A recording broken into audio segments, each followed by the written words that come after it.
Right then folk, welcome back to another video beer review. Today we've got a beer coming out of Verdant, you know, that brewery who... I thought about this the other day.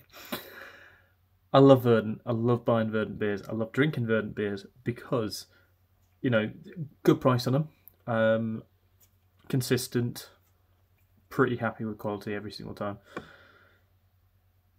I don't have to buy them in fours, I tend to buy them in like, you know, a 3 and a 3 if I do a weekly mix sort of thing, which I didn't do this time. I was very tempted to do a weekly mix purchase, but I'm waiting for next week, see what next week is. I just love this stuff. I find it really easy drinking, really sessionable. Thankfully I've got a ton of stuff, a lot of Verdant in it, in amongst all that lot, and some Scouse ales and various others. I'm trying to avoid buying any Verdant. It's very hard not to though. But I do have a lot coming up on the channel. I was thinking earlier I might get some Glasshouse, because I had Glasshouse last night when I was out, and it was just ridiculous. It was better than the Verdant I had, and unfortunately there's not a lot in can available at the moment, but I'm sure that will change over the coming weeks. But yeah, anyhow, just rambling about stuff I have on the channel. Anyhow, what we're on now is Verdant's Optical Allusion. Now this one came out, I think, this last year I think it came out, and I bought a single can of it in a kind of single can sale they were doing, which I've still got on at the moment as well. Their pick and mix has far more options than it has before. But yeah, Optical Allusion, collaboration, double IPA? Crispy Pale, in fact, I thought it was a double for some reason, don't know why. Crispy Pale, collaboration with Totally Natural Solutions, or TNS, who basically do a lot of hop oils, and this seems to be the way that a lot of hop merchants, I don't think it should be the way, and after a couple of chats I've had with a couple of different hop merchants about oils, I won't name any names, but yeah, I'm not overly convinced that this is the way that hops should be going in terms of flavourings. So basically, what they've done, what TNS have done, and there was another company over in the States which I heard about.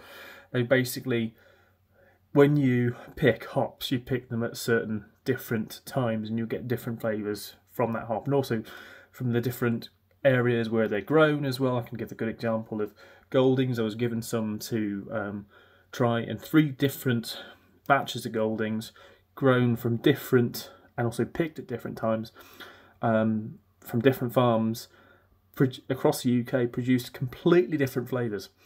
And what this hop merchant had done, who had previously worked in the kind of cannabis oils and terpenes and that sort of thing industry, had basically tried to transition it over into brewing. It's because they'd exacerbated the cannabis kind of market, and you're only allowed to kind of trade. There's something weird that goes on in the States where if you're only allowed to, if you're buying cannabis, for example, you can only buy cannabis that is grown within that state.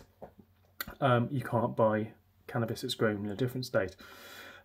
So what they were doing is, you know, some people would find that cannabis from one part of the states would taste completely, or you know, would be completely different in aroma, I assume, from one state to another. So the similar sort of thing has come into the beer world with these hop terpenes and hop oils, where you've got one hop oil from, say, one hop that is being grown in one part of the states that tastes completely different to a hop that is grown. It might be the same type, but it can taste completely different grown in different areas. So what they're trying to do with these hop oils is kind of homogenize is the word I'm looking for. Homogenize, it's not a word. Homogenize the flavour and kind of make it basically the same every single time you're having it. So homogenize basically hops, so that every single time you try it, it's always going to be the same flavour. I think there's a bit of an art in having, you know, hops grown across different areas, different terroirs and everything, giving different flavours just from the same hop. I think there's some magic in that. I don't necessarily agree with hops always tasting the same every single time. If you want consistency within recipes with beers that are very hoppy, fine, kind of go for that. But if you want, you know, I think there's a bit of art in. I could go on and talk for ages about this sort of subject, and I won't bother about it. But yeah, it's probably something I'll say for a chat, some sort of stream at some point in the future. If you're interested in learning more about hop terpenes and oils, then go speak to TNS. They know what they're doing with it. I've tried some of their stuff as well. I tried it in a cold format, which is not necessarily the way they would suggest to dose, and I'm not sure the format which we tried it in was necessarily the best to promote their product, because it felt like we were kind of polishing turds by adding their products to shit beers, basically. But yeah, I might look at trying them, but I think this one for me was just bought this just to see exactly what they get from TNS, and what products they're using. So Optical Allusion, there we go. Well, it's 6 minutes before I start actually talking about the beer. Call me clueless drinker. Sorry, Casual Smokers Collective. Love you, Peter. Optical Allusion rather than Illusion. Crispy Pale Ale, 4.8% ABV. It says hot side is hop gain, flow plus pellets, and cold side is hop burst and plus pellets. So Eldorado, Nelson Sauvin, and Simcoe hot and the same on the cold side as well. So 2 different products and pellets. I love the fact that they have to put pellets in as well. So it's not 100% oils. I think who else does oils? Farms have done them for years. I have used them, and I wasn't overly kind of fussed by them back then. TNS of course do them, these guys. Barthars do them as well. I think they call this Incognito, which is, I think they do their own version. Anyhow, let's go on to the beer. Crystal clear, and that's one thing as well. Not necessarily clarity, but utilisation. It's effectively, it's a lot cheaper to use oils. They're bloody expensive, but it's a lot cheaper. You have to use a lot less than what you would do. Also, the amount of actual beer you get out. You know, you can get a crystal clear beer like they're pretty fucking damn clear beer like this, because you don't have as much hop matter in your beer. It's more oils. But my God, does this smell a bit bland? It smells citrusy for sure, grapefruity, but it's also very wishy-washy, which is, it's definitely, you know, pokey on the nose in terms of citrusiness, but yeah, it's just a bit wishy-washy at the same time. Very thin, and I think you get some body into mouthfeel from hops at the same time. We definitely fucking do. So yeah, we'll dive in. Cheers.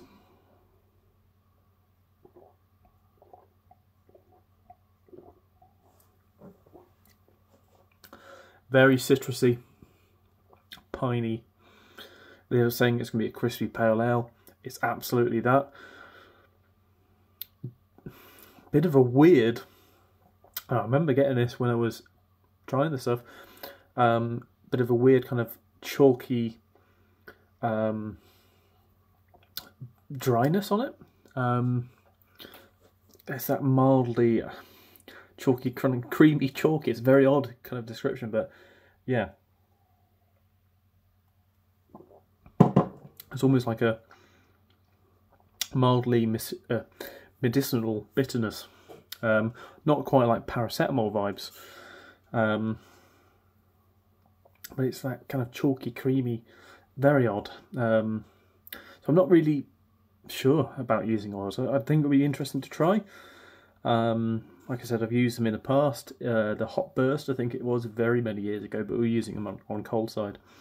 and I never actually got to try the end product because it was very new into my time at Ramsbury.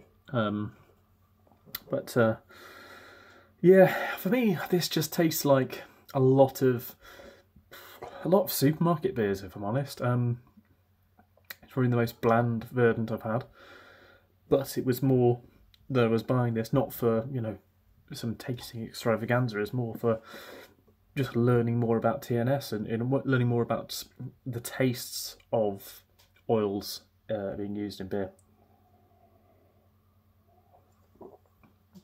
Nice enough beer. I just think I remain to be convinced that this is the future of beer. Oils and your natural solutions of you know, like I say, loads of companies do it. You got Charles Farms, TNS, Barthars do it. I think there's been others as well. There's definitely still others who do it. I'm just not convinced yet. Yeah. Anyhow, there we go. That's the beer review done. 11 minutes. Probably one of the longest ones you'll see on the channel. Optical Allusion from Verdant. See what you make of it, because, like I say, it's something a bit different. See you next one. Cheers.